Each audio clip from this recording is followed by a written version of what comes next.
नमस्कार जी, कैसे हैं आप लोग। मैं बिल्कुल ठीक हूँ। मेरा नाम रोहित है और मैं वेलकम करता हूँ आपको मेरे चैनल पे। मैं उम्मीद करता हूँ कि आप सभी लोग स्वस्थ हैं, अपने अपने घरों पे हैं और अपने परिवार के लोगों का ध्यान रख रहे हैं। दोस्तों, आप सब लोग जानते हैं कि बीते एक वर्ष में भारत में कोरोना से उपचार के लिए प्लाज्मा थेरेपी का प्रयोग बड़े स्तर पर किया गया है। लेकिन हाल ही में भारत की सरकार द्वारा जारी नई कोविड गाइडलाइन में प्लाज्मा थेरेपी के उपचार को बंद करने का निर्णय लिया गया है।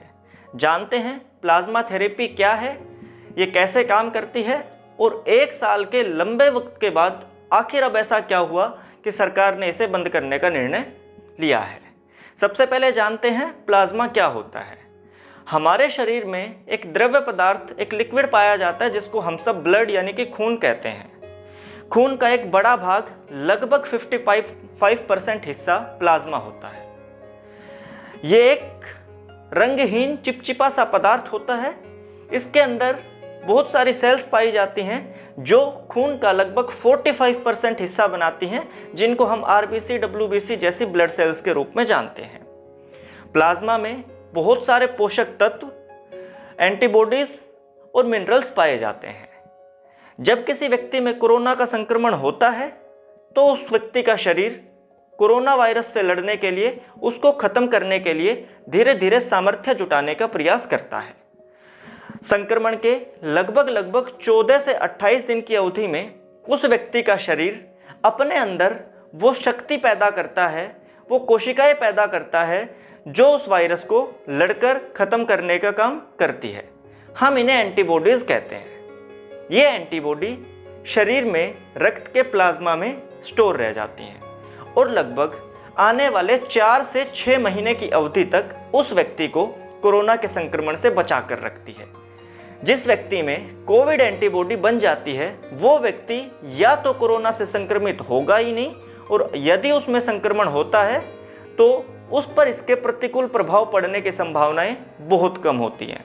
उसके शरीर में वो शक्ति, वो एंटीबॉडीज पहले से उपलब्ध होती हैं जो उस वायरस से लड़कर उसे खत्म कर सकती हैं। ये एक सामान्य बात हुई। अब इसके दूसरे पहलू पर विचार करते हैं कि प्लाज्मा थेरेपी में क्या किया जाता है। एक व्यक्ति जिसको कोरोना का संक्रमण हुआ, उसने कोरोना से रिकवर किया और उसके शरीर में, उसके प्लाज्मा में कोरोना की एंटीबॉडीज बन गई है। वो व्यक्ति ठीक हुआ और अपने घर पे रहने लगा।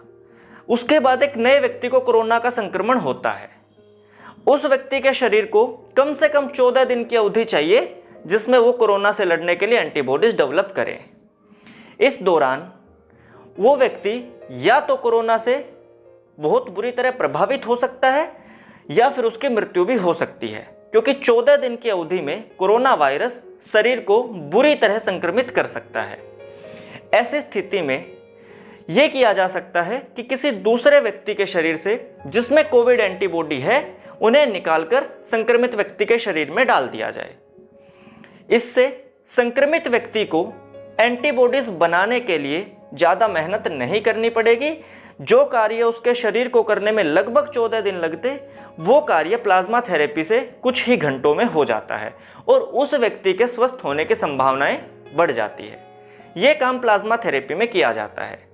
इसीलिए बहुत सारी संस्थाएं, बहुत सारे अस्पताल, खुद सरकार की बहुत सारी संस्थाएं लोगों को जो कोरोना से रिकवर हो चुके हैं प्लाज्मा डोनेशन करने के लिए बहुत ज़्यादा मोटिवेट कर रही हैं। लेकिन पिछले दिनों ICMR और एम्स के कुछ एक्सपर्ट्स ने अपनी एक रिपोर्ट भारत के स्वास्थ्य मंत्रालय को सबमिट की, जिसमें यह कहा गया कि प्लाज्मा थेरेपी के बारे में ऐसा कोई पुख्ता प्रमाण नहीं मिलता कि ये कोरोना से संक्रमित व्यक्ति की जान के जोखिम को कम करता है या उसके शरीर पर पड़ने वाले प्रतिकूल प्रभावों में भारी कमी करता है। जबकि प्लाज्मा थेरेपी के लिए स्वास्थ्य विभाग बहुत ज़्यादा बजट, बहुत अधिक संसाधन और बहुत अधिक समय को लगा रहा है।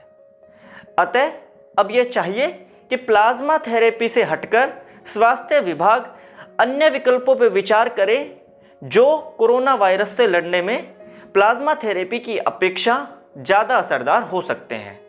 इस चीज़ को सीरियसली कंसीडर करते हुए भारत सरकार के स्वास्थ्य मंत्रालय ने कोरोना उपचार के लिए जारी की गई नई कोविड गाइडलाइन में प्लाज्मा थेरेपी के उपचार को, उसके प्रयोग को बंद करने का निर्णय लिया है।